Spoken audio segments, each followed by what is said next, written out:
VHSC higher secondary പരീക്ഷകൾക്ക് തുടക്കമാവുകയാണ്. 29-ാം തീയതി വരെ 9 ദിവസങ്ങളിലായിട്ടാണ് പരീക്ഷ നടക്കുക. 1994 കേന്ദ്രങ്ങളാണ് ഒരുങ്ങിയിരിക്കുന്നത്. നമുക്കൊപ്പം സാനിയോ മനോമി ചേരും. സാനിയോ മനോമി നമുക്കൊപ്പം ചേരുന്നത് കോഴിക്കോട് നടക്കാവ് സ്കൂളിൽ നിന്നാണ്. അപ്പോൾ പരീക്ഷയുടെ വിശേഷങ്ങളൊക്കെ സാനിയോ പറയും. സാനിയോ, വെരി ഗുഡ് മോർണിംഗ്. പണ്ട് പരീക്ഷ എഴുതിയൊരു കാലമൊക്കെ സാനിയോ ഓർമ്മിക്കുന്നുണ്ടാവുമല്ലോ.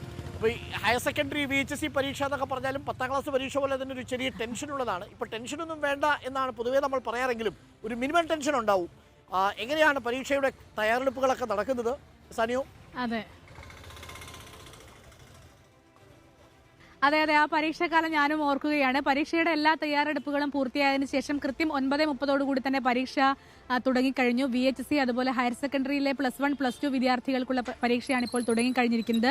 VHSC അടക്കം 2017 പരീക്ഷാ കേന്ദ്രങ്ങളിലായി 8,53,000 വിദ്യാർത്ഥികളാണ് ഇത്തവണ ഹയർ സെക്കൻഡറി പരീക്ഷ എഴുതുന്നത്. +1-ൽ 4,14,000 വിദ്യാർത്ഥികളും +2-വിൽ 4,41,000 വിദ്യാർത്ഥികളും പരീക്ഷ എഴുതുന്നു. 57,000 വിദ്യാർത്ഥികളാണ് VHSCയിൽ പരീക്ഷ എഴുതുന്നത്. VHSCയിൽ മാത്രം 389 കേന്ദ്രങ്ങളിലായി 1ാം വർഷവും 2ാം വർഷവും കുട്ടികൾ പരീക്ഷ എഴുതുന്നുണ്ട്.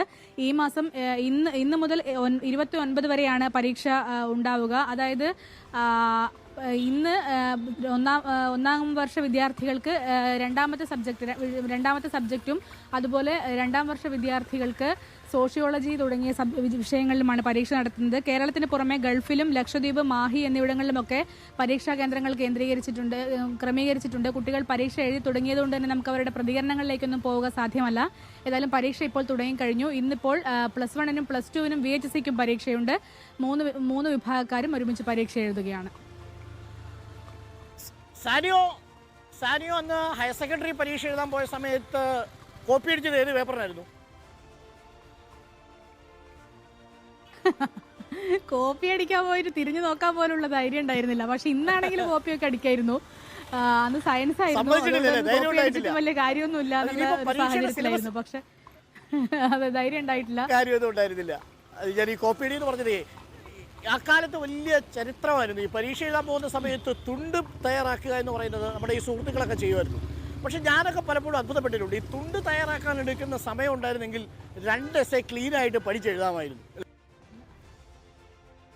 മാത്രമല്ല അന്ന് ഈ തുണ്ട് വെച്ച ആൾക്കാരൊക്കെ ഉണ്ടല്ലോ, സുഹൃത്തുക്കളൊക്കെ, അവരൊക്കെ ഈ പാക്കിംഗ് കോഴ്സിനൊക്കെ പോയിരുന്നെങ്കിലൊക്കെ രക്ഷപ്പെടും. എത്ര സൂക്ഷ്മമായിട്ടാണ് അവരത് പാക്ക് ചെയ്ത് ശരീരത്തിനുള്ളിൽ ഒളിപ്പിച്ചു വയ്ക്കുന്നത്. എന്തായാലും അതൊരു കാലമായിരുന്നു. പക്ഷേ ഇപ്പോൾ കോപ്പിഡിയുടെ കാലമൊന്നും ആ അർത്ഥത്തിൽ ഹയർ സെക്കൻഡറിയിൽ ഇല്ല എന്നാണ് മനസ്സിലാക്കുന്നത്. മറ്റൊരു കാര്യമുള്ളത്, നല്ല ചൂടാണെന്ന് തോന്നുന്നു അല്ലേ കോഴിക്കോട്ടും സാനിയോ? അതെ, കോഴിക്കോടും നല്ല ചൂടാണ്. കോഴിക്കോട്, കണ്ണൂർ മേഖലകളിലൊക്കെ, പാലക്കാടായിരുന്നു മുൻ വർഷങ്ങളിലൊക്കെ ചൂട് വളരെ കൂടുതൽ എങ്കിൽ ഈ വർഷങ്ങളിലൊക്കെ കൊല്ലം, പുനലൂരിലൊക്കെയാണ് ചൂട് കൂടുതൽ. പക്ഷേ കോഴിക്കോടും ഈ തെരഞ്ഞെടുപ്പ് ചൂടിനൊപ്പം തന്നെ നല്ല കാലാവസ്ഥ, കനത്ത ചൂടാണ് ഇവിടെ അനുഭവപ്പെടുന്നത്. പരീക്ഷ എഴുതുന്ന വിദ്യാർത്ഥികൾക്ക് അതിനുവേണ്ട ക്രമീകരണങ്ങൾ, വെള്ളമടക്കമുള്ള ക്രമീകരണങ്ങളൊക്കെ സജ്ജീകരിച്ചിട്ടുണ്ട്. ഫാനൊക്കെ സജ്ജീകരിച്ചിട്ടാണ് പരീക്ഷ എഴുതുന്നത്. ഏതായാലും നല്ല ചൂട് കോഴിക്കോടും അനുഭവപ്പെടുകയാണ്. ഓക്കെ, താങ്ക് യു സാനിയോ. പരീക്ഷ എഴുതുന്ന ഹയർ സെക്കൻഡറി VHSCയിൽപ്പെട്ട എല്ലാ വിദ്യാർത്ഥികൾക്കും നല്ല ഒരു പരീക്ഷാ ദിനം ആശംസിക്കുന്നു. ഇനി